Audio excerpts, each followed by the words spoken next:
বৌদ্ধ ধর্মের প্রবর্তক গৌতম বুদ্ধ দিব্যজ্ঞান লাভ করার পর তিনি তার 5 জন অনুরাগী শিষ্যর কাছে 4টি আর্য সত্য তুলে ধরেন।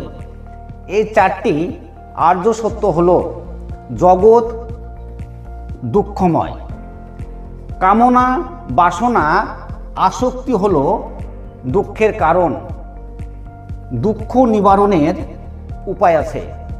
আর এই দুঃখ নিবারণের জন্য অষ্টাঙ্গিক মার্গ অনুসরণ করতে হবে।